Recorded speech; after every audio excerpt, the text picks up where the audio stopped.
Be careful not to touch the table. I'm not. I'm not saying you You are. are. I am. Just telling myself, I'm not. be careful. Stop. Don't touch the table. Stop it. Today is Wednesday, November 10th, 2021. This is the Producers Happy Hour. We are two producers on opposite coasts normally, but sitting directly across from each other at the very moment, chatting over drinks about what it means to be a good producer. I'm Lawrence Lewis in Los Angeles. And I'm Sister Christian in New York, but actually, really, I'm in LA today, sitting across from Lawrence, having a drink. And we thought we should take a look at production. What is it? What do we do? Today, we're going to dive in. We are. And we want to hear from you as always. So please join the conversation at producershappyhourgroup.com or just email us at producershappyhour@gmail.com. Send us your questions, your comments, your ideas for show topics, your gripes, your bad Yelp reviews, whatever you want. Rate and review us on Apple Podcasts too. I know we say it each time. Yes. I know every fucking podcast says it each time. However, it really helps people like you find us who are looking for us, or maybe they didn't know what they were looking for, but they found us because you rated and reviewed us. Exactly. And they need us. Some people need us. They need Shit. the collective us, I should say. We all should be talking together. If you have any questions for us, please join us for office hours. We believe in mentorship and sharing information in this business. So if you're new to the industry or stuck somewhere in your career, need some advice, hit us up. Same email, producershappyhour@gmail.com. And I also want to put this email out there, info@standwithproduction.org. Reach out to that organization because a lot of us are finding ourselves kind of trapped in some of these jobs that are getting pretty challenging if you've been listening to this podcast for the past couple of years. I think you said outside earlier, you were just like, yeah, I took a job. Which meant, yeah, I'm working a hard thing right now because I took a job. It's not like, oh gosh, I have a really hard job. No, I took a job. I took a job, and it's hard. And it's hard because that's how they all are now. You're going to have to forgive the acoustics. We're in a very reverberant hallway. It's very descriptive.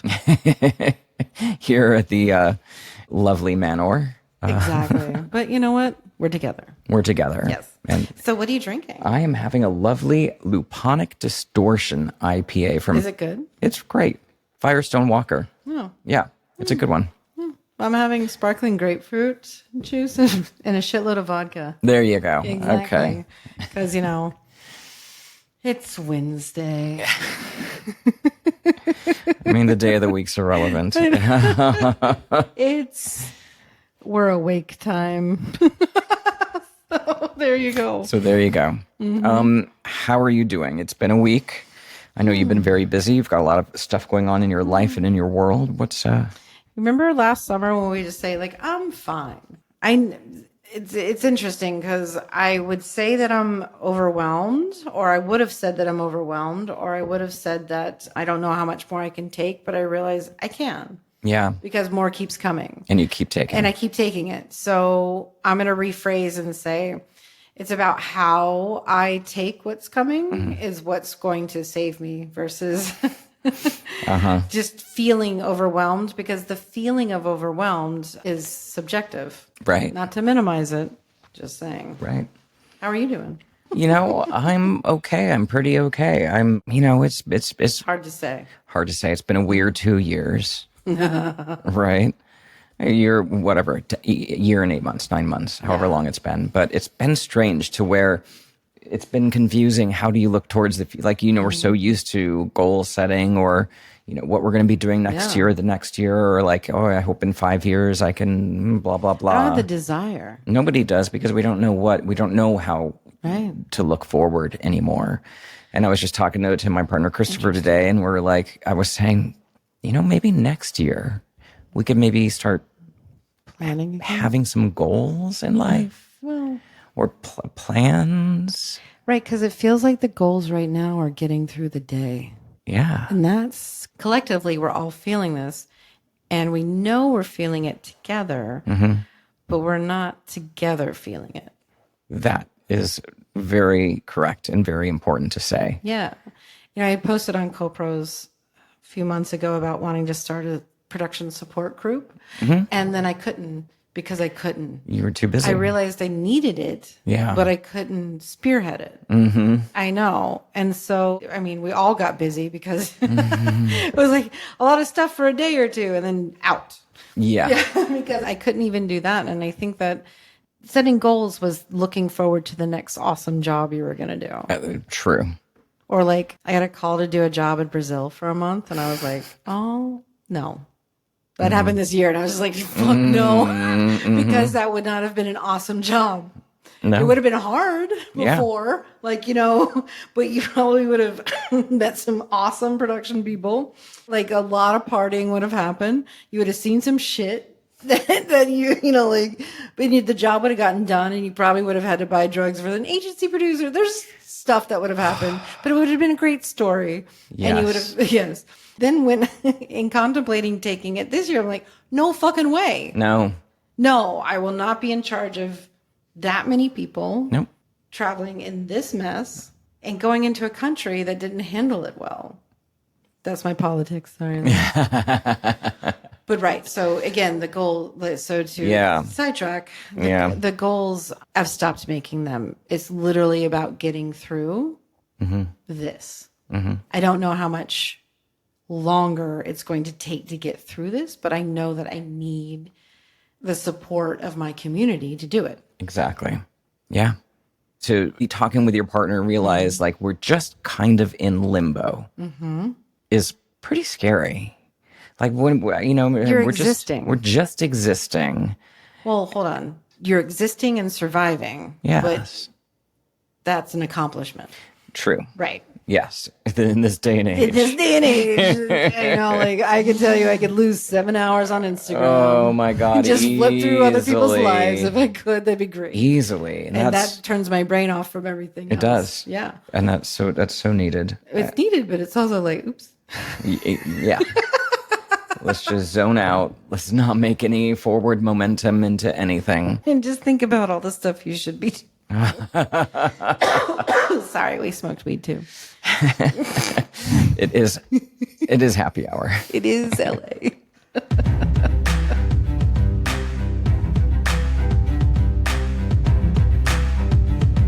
All right, so our topic today is, and this is a basic one, which we never really did. I don't think we did. No. What is production? Oh, okay. Come on. And I know. So you're at the family reunion. Yeah, exactly. You're at Thanksgiving next week, the week after next. And people ask you, what do you do for a living? Oh, I work in production. Oh, do you make movies? No, I work in commercials. No, you know, television. Well, really not commercials on television anymore. You know, I get this question often, not often, but on an occasion when they, what do you do? I produce commercials. Oh, what kind of camera do you use? And do you edit also? And I was like, oh, there's actually no understanding really of what commercial production looks like. I found that fascinating. I'm like, no, I haven't touched a piece of equipment since like 1998. Bougie. No, I mean like lugging my own camera around. I haven't like rolled tape on 3/4 inch stock. For you kids. I'll carry batteries. I'll carry whatever around set. But like, have I operated a Ikegami camera? No, I have not. Right. For you kids out there, 3/4 inch tape is what we used to use in the 90s to send out DP reels. Yeah. And Director reels. for someone like me who worked in cable television, we shot on 3/4 inch tape. So that's a whole different, that's a whole different world. Okay. So what is the commercial production department? And we don't mean to exclude film and TV from this. There are some similarities, but there's some major differences. And that's, I started in film and TV, but that's not my area of expertise to this day. So we're going to kind of focus just on commercials. So I would say just about every job would start with a producer, a production manager, or production supervisor, depending on what battle you'd like to fight. Production coordinator or assistant production supervisor. Again, whichever there's battle. a distinction there that we can talk about later. That's a whole separate and then podcast. office PA. And so There's other things that might happen, like talent coordinator or an assistant production coordinator. There could be a Travel coordinator. exactly, travel or talent. I do love a talent coordinator because you know some shit's about to go down. Yes. Car services. Oh, man. All hours of the night, right? Travel coordinator. Yeah. And then sometimes there's two producers or two PMs because you're traveling around the country and you need to pick up local PMs. So yeah, I mean, like it just varies, but I would say like 3 to 4 people is the minimum. Yeah. Nowadays, it kind of just starts with the producer on their little old lonesome for about a week before they're financially able to hire the rest of the support they need. But they're generally contracted by the production company, or they have a relationship with the director.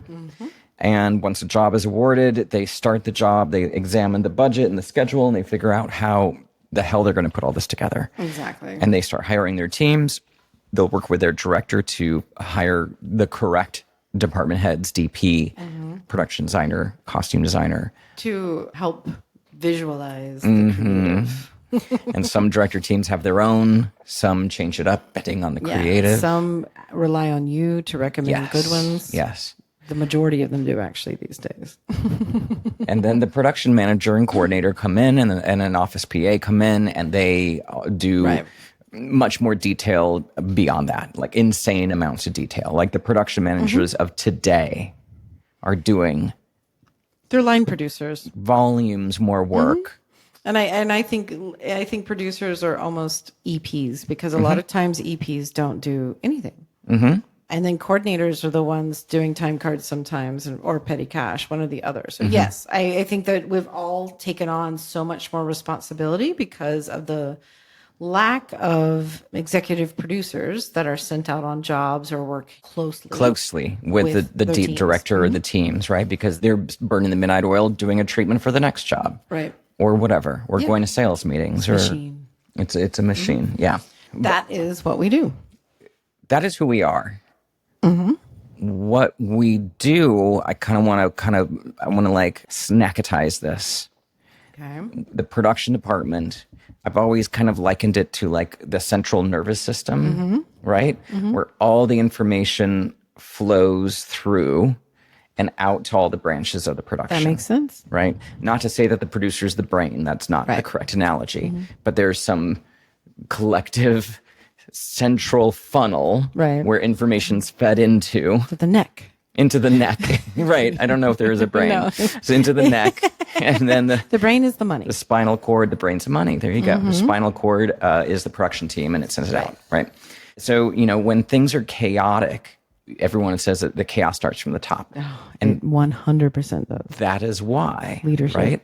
And it could be, not to call anyone out, in some instances, it's the production manager because they're just not disseminating the information correctly. In some instances, it's the producer because they're not navigating the information funnel. And then sometimes it's the director, sometimes it's the production Company, the sometimes company, the agency. sometimes A it's lot the of agent, times and it sometimes it's the client. That's how far up this goes. So when you're on those shitty jobs, everything's chaos. There's no answers. It's a collective group that makes it shitty. Yeah. So knowing when it goes wrong can help define what it should be and what it is when it goes right. Because when it goes right, it's just seamless and nobody notices you're even there. Yeah, and that's kind of what you want. Exactly. Now, I was speaking to somebody the other day who was surprised that commercial specifically, production managers, production supervisors, coordinators, line producers, because, we're called producers. We're technically line producers. We sit on the line. Right. Above the line would be the director and the executive producers. Below the lines are production team and all the department heads. We're on the line. That's what that term comes from. Right. Because we're just sitting there. We're trying to make both sides happy. We're trying to make our crew happy, and we're trying to protect the production companies. I've always said that it's a balance between keeping the crew happy and protecting them, protecting the production company from getting bad reputation from either being harsh on the crew or not paying the vendors, and protecting your relationship with the vendors to make sure that those relationships are solidified in a way that allows you to be able to produce the jobs, because all of it works hand in hand. And if you can't, if you're not good at all of it, then something suffers. Right. And to add to that, with the vendor, to also be able to produce the next job with them. Exactly. And the crew. And, the production yeah, company. exactly. Because blend. there's often a thinking that like we're just here to squeeze the vendors and get the best, cheapest rate. But you know what? You can't. Or we're just here to squeeze the crew to get the best and longest. Yeah, exactly. Like we have to do this repeatedly. So it only really works if you treat people fairly And honest. and honestly. Right. Yeah. Then, my favorite part, this is where I'm going to get hot. So this is when the person I was speaking to was surprised that we are the only people, the line producer, production manager, production coordinator, and the PAs are the only people that are not represented by a union in the commercial landscape. Actually, on either side, the production managers in feature and TV are under DGA, and the production coordinators are in the script local for the feature, motion picture and TV side. On our side, unprotected, unrepresented. I wonder how that happened. I wonder. I think I know. It's like. Would you like to know, Lawrence? I wouldn't. Why don't you tell me? So, this pisses me off to know it, and I could go ahead and tell you because when I was at the prime of my, c'est la vie, devil may care production management time when I was working for huge companies that were all union and I didn't give a shit. I can remember just literally turning in PC receipts on shit and it would never get checked because I was just stuff. I mean, just stuff that, you have balls out or ovaries out, that I was doing. And I just remember being so angry about how I had to know all the union contracts verbatim. Backwards and forwards. I would have to quote them on set often. I would have to know all the rules on how to pay people and the labor laws within the unions. Just like one of the things that not a lot of people know is about premium overtime. I was just going to say premium or pay hours. Oh, and then local 600 East still to this day, after 4 meal penalties at lunch, you go into the 5th one, it's triple time every half hour. And so those are the things that we had to know in order to warn the AD, warn the producer. As a PM, we had to know all of that shit. And I was just like, why do I have to know all of your union rules and I'm not covered? And I still have to put down my 500, Exempt. 550, 600 exempt on my time card. Rental, right. Nothing. And so a lot of this was because when we tried to organize in 2006 and those brave souls walked out of the MJZ job in LA and it was fucking amazing. T-shirts were made. I got one. And I was down there. yeah. And some of those photos, man, everyone looks so young. Anyway, that happened. And that's how we started in talks with the AICP. And for those of you who don't know, AICP is the Association of Independent Commercial Producers. Right. So keep that in mind. So that comes up again later. They're the ones that negotiate the collective bargaining agreement with the Teamsters, IATSE, and everyone else. So basically, they represent 250 production companies and so when a production company is a signatory for a union, they have to be in the AICP in order to be a signatory because the AICP, as Lawrence just said, negotiates the contracts with the unions. So the AICP was like, wait a second, we're the production companies and we hire these people and we don't think that they should be unionized. It would cost us too much money. So we're going to invent something called PHPP. And we're going to take that P&W that y'all see across the board, 37% or it's already there on our everybody. Wages, And we'll use a little bit of that and we'll give you a shitty healthcare plan. Well, now it is, but it used to be great. Yeah, it was great.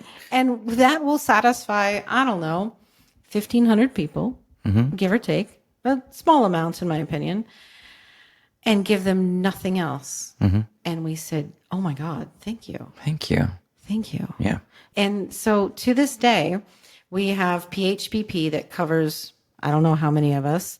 2,800, I think, was what. Yeah, but that includes staff. Includes staff. You are correct. Because AICP, realizing that they don't have a huge chunk of the production world said, well, we need more people to pay for this plan. So we're going to allow staff members at these production companies to come in. And so 2,800 people encompasses staff and their spouses. Right. Exactly. So the number's low on what freelancers are covered under PHPP. And we understand that it's 100 days or $30,000. Is that right? That was What the it is now? introductory rate Yeah. when it first started. It's now, I think it's gone up and it's been tiered. Right. And So the now you tiers just get are- you just get the HMO at 30 grand. If it's even 30, it might be more than 30. I don't know. Exactly. To get the PPO, you got to get into the six figures. Yes, and that was the settlement. So, how do we support the unions? Right? So, we know everything. Yeah. We do the jobs by the book. We make sure that there's a hot catered meal for lunch and a second meal That's that not we've shitty. asked the keys, which Yep. we should anyway. This is a humanity. Yeah. thing. Yeah. Yeah. But we ask the keys what they want. Like, do they it can't be yeah. Chinese or pizza. I think that's actually Yeah, written into I think it is. They have humanity rules, not a ton of them, because there's this trouble with the IATSE anyway. I know that. But we had to know all of that in order to do the jobs, Yeah. but we could not benefit from it. Yeah, we fully service and execute all of the benefits that and protections that exist for our production brothers and sisters. However, we don't share in that parity. We don't share in No. that same protection. No. So I know I went through a bit of why aren't we covered? And I think that it goes bigger to say that because of what happened with the ASCP and because of the nature of our job, which I spoke about last week, of one producer, one PM, and one coordinator on a job, we're isolated and we're in competition with each other as well Yeah. because we are freelance and we have no guarantee of a job. And it's always based on how we did the previous job. So if you're not perfect every single time, you put pressure on yourself that you might not get the next job. Yeah. And that is isolating in and of itself. And if you don't get the next job, Yeah, you're not going to get the next exactly. job. But all y'all out there have been getting the next job. Yeah. So that thinking is like, right. So that's a whole different psychological thing we could talk about. But because of those progressions, it has caused us to isolate and self-isolate. So when it comes to the support that we need, we're a community, but we could be so much more. Oh, yeah. We could be support for each other. Yeah. It's so cliche at this point to say you're not in this alone, but I know that there's thousands of producers out there going through what Lawrence and I are right now. Yeah. And I've been meeting some of them and talking to some of them. And it's very true. And I think that a big part of why we created Producers Happy Hour was Oh yeah, to make this community and but also to grow and learn. but also grow and learn. Like the original concept before COVID was learning from other producers, learning from crew, learning from PAs. How do we be better producers for you Yeah. and in service of what you do? That was the original intent of this. Exactly. I can think that I'm a good producer all day long, but if the crew doesn't, then I'm then I'm what not do a you good do? producer. Then you're not I a good mean, come on. producer. Yeah. So creating that community and also creating the learning and creating and sharing the learning and all of that. I think Taking it's care of each other. exactly. And having somebody to call to say, shit, does anybody have the number of the Humane Society guy? Because he didn't show up. You know, like, Oh, I forgot to call. that'd be No. great. You said to me when we kind of reconnected and worked together on a job for the very was first fun. time. That was really fun. You made sure you made sure I knew they need you more than you need them. Yeah. That is something you told me. Yeah, it's and true, that though. stuck with me since then. Yeah. And it has not proven itself more true than it has today. And we all can take that, I think, to heart because look at these companies. How many calls are some of the, working established crew people getting a week? Yeah. A lot. Because mean, shit. there's been so much work. Nobody can take it all. And companies need the support. They need us to execute these jobs. This isn't just anybody that they can call a staffing firm to No, come their and jobs are so hard. They need seasoned professionals. Yeah. Remember earlier this year when people were tripling up and talking about it? Yeah. Now I know people who won't take more than a 1 or 2 day shoot. Yeah. I mean, fuck yeah, that's power. I need a week buffer between jobs. That's power. Yeah. So that's in a nutshell why we're not covered. And I know that the only people who can change that is us. Absolutely. Yeah. It's not about effort or time. It's really about humanity. Right. What do we want? Overtime? Yeah, exactly. It's like we want to be respected. we want to be respected. I know what I'm worth. I want them to know what I'm worth. Yeah. I want them to know what I'm fucking worth. Yeah. And we're going to tell them. And I also want them to know. And I also want them to know not to call me on the weekends. Can I just I was at a spit take. maybe have a job where I wasn't expected to answer every phone call, no matter what time it came through? I like and it. then get the anger thrown at you when you didn't answer that call at 5:30 a.m. because they're on the East Coast, you know? Yeah. I like the classic email, text, then call. And within a 2-minute period. Oh, yeah. I was like, whatever you've got to say, I'm absolutely sure is not this important. Wow. Yep. That was an episode. That was an episode. Oh, that's time for a stinger. Sting it. So if you want to talk to more people who are producers and production managers and commercial production people like yourself and hear more about us collectively talking about these issues, and, you know, it sounds dramatic to say it, but the traumas we've been through from some of these really, really challenging jobs that put a lot on us and our dignity and self-worth, email info@standwithproduction.org. and get on the mailing list. There are weekly town halls or meetings or stuff to talk about all these issues and come together as a community and move forward to figure out how we can have better working relationships with. We should do some roundtables. We should do some roundtables. Should. Yeah. Okay, let's set it up. Let's set it up. Let's do, when we should talk to all the production people, right? Let's do a production supervisor manager roundtable. Yep. Coordinator, Yeah. PAs. I want to hear from everybody. Yeah. I think it'd be great. I would love to hear, especially from communities that aren't New York and Yes. LA. I think it's important that we bring in Texas, Florida, Chicago, Yes. Seattle, DC. And if I haven't said your city, please call in and tell us your city. From the big jobs to the small jobs to the PHP companies to the non-PHBP companies. There's so many more of them. Because there's more than that, more of the other. Email us if you want to be involved in a roundtable. We're going to set them up. We'll publish some dates, hopefully. Yeah. producershappyhour@gmail.com. Yeah, we want to hear from you. We do. Yep. Well, Lawrence, Producers Happy Hour was created with the help of Christopher Daniels, who is a branding and design specialist, and he created our logo and branding. And Kyle Puccia, who's a music composer for commercials, film, and TV. He created the show music you're listening to right now. This episode was edited by Eric Beals. Thanks for listening, and we're back next week for sure. For sure. Send us your voice recordings or your emails to producershappyhour@gmail.com. Lawrence, how do people reach you directly? 2 ways. voiceoflawrence.com for my voice worker voice. I'm a voice worker.